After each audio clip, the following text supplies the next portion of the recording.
चालाक लोमड़ी जालिम शेर। Part number 2।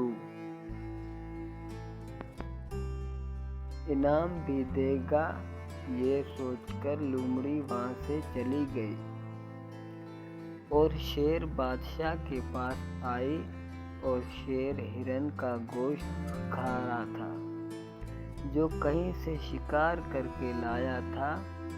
उसे पूरी खबर सुना दी तो शेर बहुत खुश हुआ और अपना झूठा खाना लोमड़ी को इनाम के तौर पर दे दिया। जो थोड़ा ही बचा था तो लोमड़ी ने शेर की तरफ गुस्से से देखा और दिल ही दिल में बोली, कितना कमीना और मतलबी है शेर। ये सोचकर लोमड़ी ने वो झूठा खाना भी नहीं छोड़ा, जितना बचा था सब खा लिया। इतनी देर में सारे जानवर भी आ गए थे। जो भालू आ गए थे तो भालू ने सब जानवरों को बोला, शाम को सारे जानवर जमा हो जाएं, एक ज़रूरी बात करनी है। ये कहकर भालू वहाँ से चला गया। शाम हुई तो सब जानवर एक जगह जमा हुए। लोमड़ी भी उस टाइम वहाँ मौजूद थी मगर भालू नहीं था। सब ने भालू का इंतज़ार किया और वहाँ से शेर बादशाह को भी रात होने का बड़ा इंतज़ार था। भालू को काफ़ी टाइम गुजर गया, नहीं आया तो लोमड़ी वहाँ से आहिस्ता आहिस्ता निकल गई। शेर बादशाह के पास पहुँची तो शेर ने कहा, खैर है आज इस टाइम को आना पड़ा।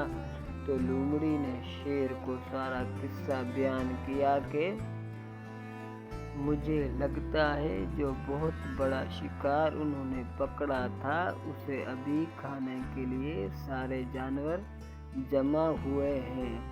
ये सुनकर शेर गुस्से में आग बबूला हो गया और लोमड़ी से कहा, चलो चलते हैं उन पे हमला करने, इससे पहले कि वो सारा गोश्त खा ले। मैं इस जंगल का राजा हूँ, मेरी इजाज़त और मुझे बिना बताए कैसे खा सकते हैं। तो लोमड़ी भी उस टाइम शेर के गुस्से से डर रही थी और सोच रही थी कि शेर को किस तरह रोका जाए, वरना ये मेरे लिए मुसीबत बन जाएगा। शेर के पास तो मेरी बिल्कुल भी इज्जत नहीं है, ये तो कमीना और मतलबी है, मगर वहाँ से भी मेरी कोई हैसियत नहीं रहेगी। ये सोचकर लोमड़ी शेर के पीछे भागती है और शेर को जोर जोर से आवाज़ें लगाती है। आखिरकार जैसे वैसे करके शेर को रोकती है और कहती है, शेर बादशाह मैं वहाँ जाती हूँ, जो भी खबर होगी जैसी भी होगी मैं आपको आकर फ़ौरन सुनाऊंगी, मगर प्लीज़ इस टाइम मेरे इज्जत का थोड़ा ख्याल करो। मैंने आज तक आपसे कुछ भी नहीं छुपाया, प्लीज़ शेर बादशाह मान जाओ।